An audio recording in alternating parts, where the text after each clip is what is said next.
Do I have notes for this? No, we're just gonna do it. We're just gonna do it. It's gonna be great. Doing it live. Does anyone even remember where that came from? Because like I do, but I'm old.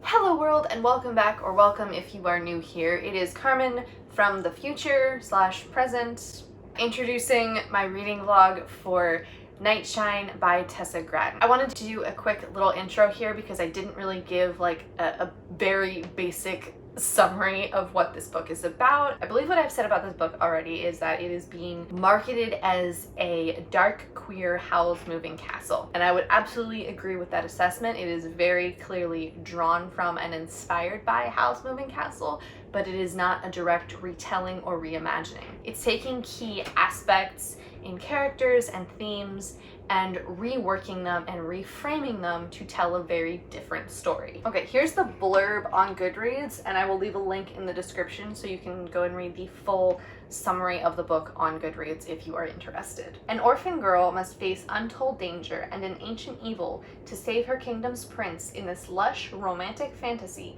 perfect for fans of Girls of Paper and Fire and Tess of the Road. I have not read either of those books. That's a decently accurate summary of this story. That's a little bit more straightforward than the story itself.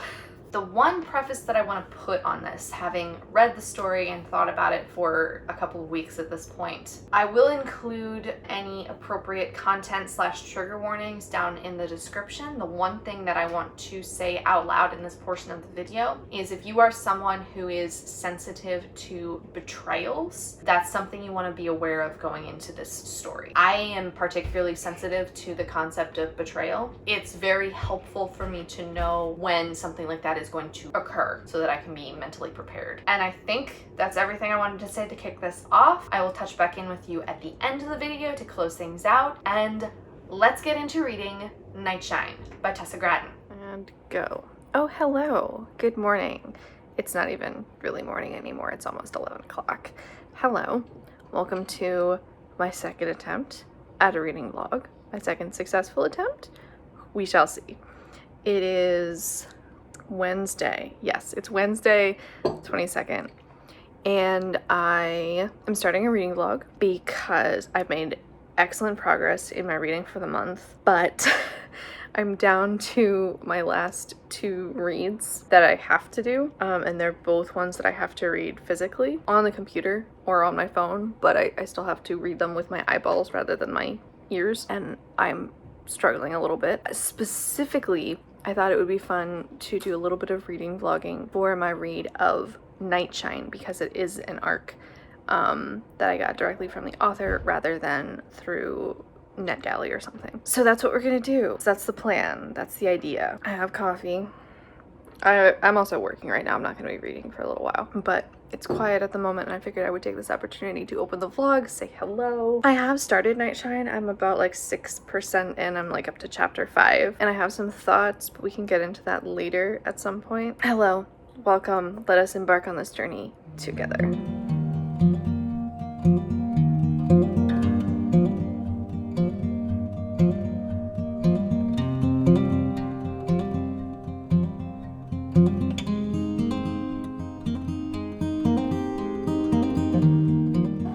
Hello, good morning. It is, oh, microwave's on. I don't know what time it is. It's almost 9:30 as I just spin around in my kitchen. So this is clearly not going as well as it could, but I'm gonna continue to try. Obviously, I did not say anything on Thursday.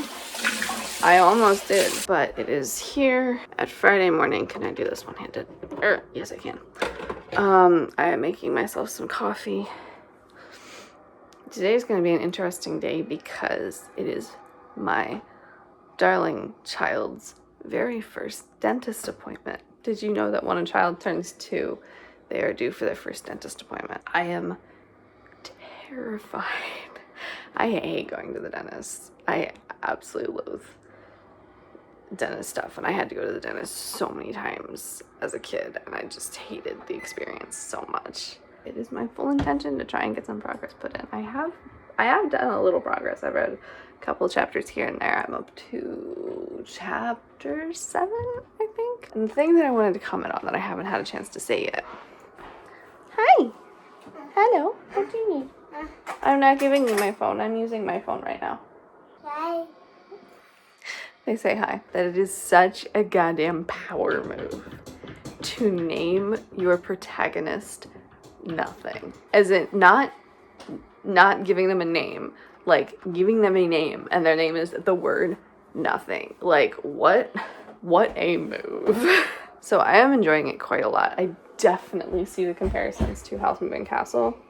I'm interested to see how that carries through. It's written in a very interesting way too, and I'm enjoying a lot the way that the world information is being presented, because it doesn't feel overly expository, even though this is a very high fantasy world. Like, there's a lot of cultural things with it being a high fantasy world, and a lot of magic, and this is how magic works. There are spirits and sprites and demons and all this stuff running around, but it doesn't feel info dumpy to explain those things, and they're not automatically explained immediately as the concept is introduced. Whatever is happening in the narrative happens, and then there's a little bit of explanation, and then when they come up again, or it's natural in the narrative to talk about it, there's a little bit more explanation, which is really nice. It's really nice. Please pardon my 3-foot-tall dinosaur wandering around.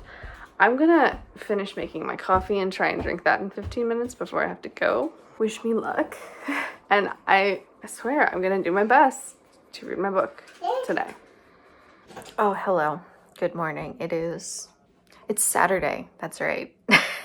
Today is my reading day. I'm gonna read today. It's gonna be great. I have my hood up because my hair is an absolute fright, which you would think would not be possible when your hair is like less than an inch long, but let me tell you. You good? Honey, don't stand on your train. I am I'm just finishing chapter 9. I have a lot of thoughts about this. I'm trying to figure out what the best place and time is to discuss this also. Hello, welcome back. Quick update. It is almost 10 o'clock. I just got finished putting the kid to bed. They've been asleep for a little while, but putting them to bed also took longer because they just had their first dentist appointment, and they have graduated now to toothpaste. So I had to brush their teeth with toothpaste, which was an ordeal. They hated it, and they also kept trying to swallow it. So that's gonna take some practice. Anyway, so I have gotten a significant amount of reading done today. I'm like 30% of the way through. That sounds really insignificant. And I had a nap earlier today. I've had all this caffeine. I'm hoping that means that I will get more reading done tonight. Cross your fingers. And for now, I'm gonna go upstairs and have tacos. Very late at night tacos. Hello, welcome back. It is almost 2 o'clock in the morning. I am in chapter 21. It's really interesting to me the ways that this is very similar to House Moving Castle. It's so evocative of the same themes and the same vibe. These are truly unhelpful descriptors. But the story is so different. It's like this aspect of this character is drawn from Sophie or Howl or Calcifer or like all of these other characters from the original, but there's no direct parallels. There's no, this character is Sophie, this character is Howl. It's a blending of different aspects, which is really, really interesting, and I'm enjoying a lot. I continue to really be in love with the way that information is provided, and just the writing style in general I'm enjoying a whole hell of a lot. At some point, I would love to get a moment to like sit down and assess how I'm feeling about gender in this book.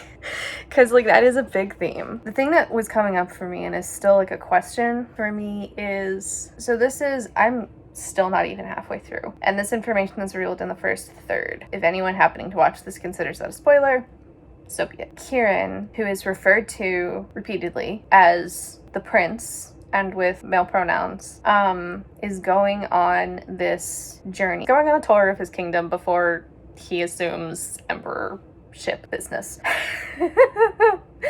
And the nature of this is that he is going unaccompanied except for his personal bodyguard, Sky. And once they're like a little ways out from the castle and the kingdom, Kieran decides that they're gonna like have this be their own little fun trip together. And Kieran is gonna dress up as a girl and be his wife, and they're gonna like travel as husband and wife, and it's gonna be super romantic and amazing.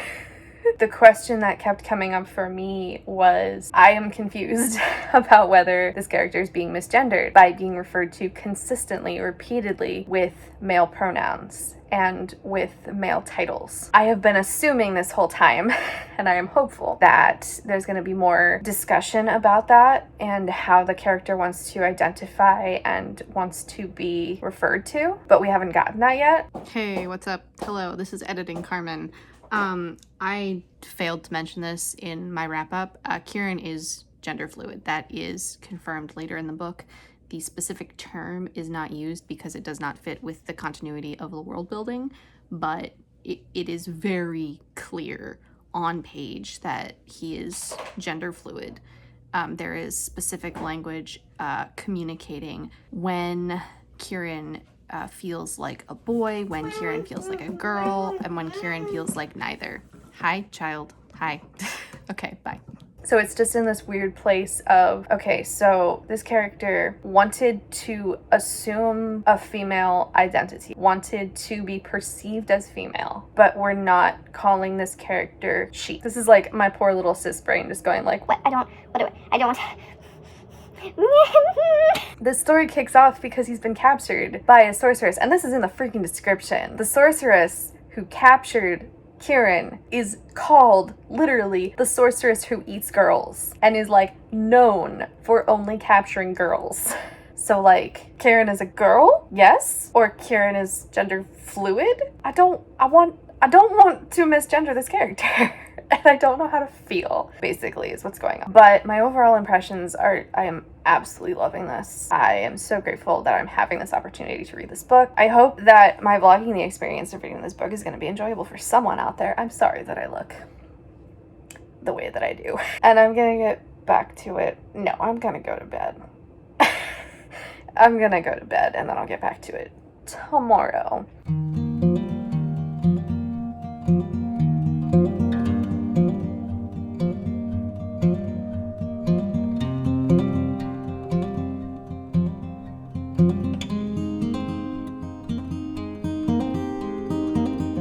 I'm gonna get my thoughts out. Gosh darn it. It might take until the afternoon.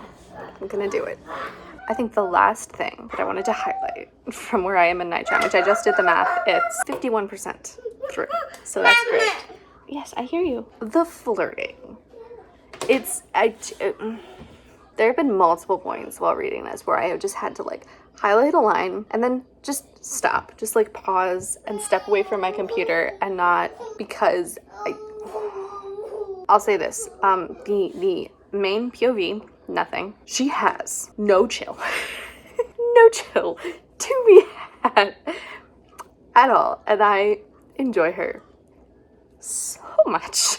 The subtext of this conversation, the innuendo, the lack of chill, it's incredible.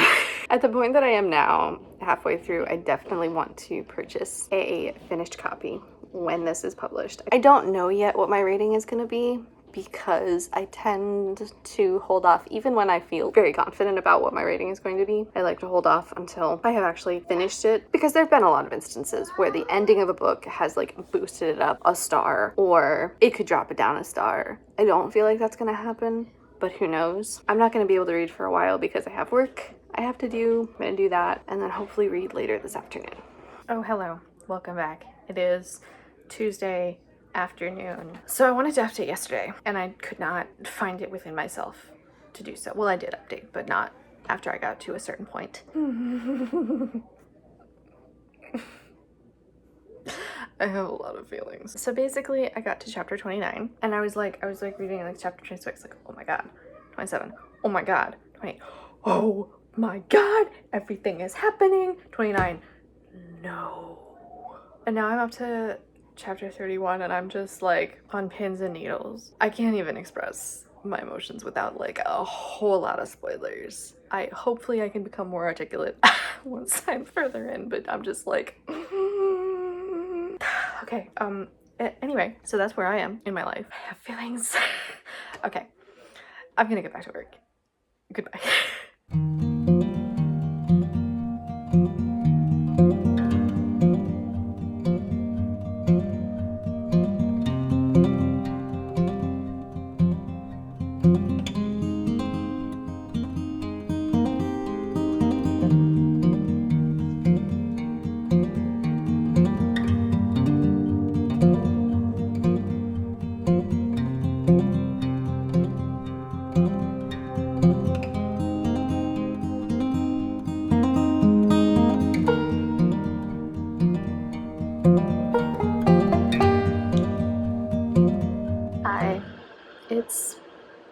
Oh, that's off. The power went out a little while ago, and it came back, obviously, but now the clock is not on. It's almost 11 o'clock. I just finished it. 5 stars. 5 stars. It was so good. It was so intense at the end there. I was so angry about so many things. It was so good. I'll close this up properly later. I can't. I'm overflowing with emotions. I can't. Oh, hello. I hope you enjoyed that. I certainly did. I was such an emotional wreck after finishing that story, and I don't even really know how I want to close this out exactly. I had so many emotions. I didn't check in a huge amount at the end because I was just, it was going and going, and I didn't want to stop reading. I just wanted to finish it. It's very fast paced and engaging right at the end. Like, I would consider the entire story pretty engaging, but the ending is like, you just want to get through it. You just want to do it. It was so much fun. It's so action-packed. At the end, I loved the way that the action was described. It was like heart-pumping. It was enthralling. It was fun. I loved it. What else can I even say about it? My goodness. The warning that I gave at the top of the video, that this book involves a betrayal of some ilk. I will say that there is not a thoroughly satisfying resolution for that betrayal. In the end, this book is 5 stars for me because I really loved the action-packed ending and the payoff of the story. It felt very satisfying. That was just the only thing that I would have enjoyed seeing a tiny bit more of, was a little bit more, you screwed up. How dare you? And we didn't quite get that necessarily in a way that I would have liked. That said, this book is absolutely incredible. I highly recommend it. I am so thrilled that I had the opportunity to read this. And if you are interested in this based on anything that I have said in this video, you can go and check out the links in the description for Tessa Gratton's social media. She is doing a pre-order campaign where if you do like a specific pre-order type of deal, get pictures, like fan art of the story. I don't even know what it looks like, but I'm excited. There's also some signed first editions being sold by a specific independent bookseller. All of that information, like I said, is in the description and on Gratton's social media sites and her website and her email mailing list, so you can go and check all of those things out. I am absolutely in love. Thank you very much for joining me on this journey. Let me know down in the comments what you felt about this video. Let me know down in the comments, and I will talk to you all later. Bye.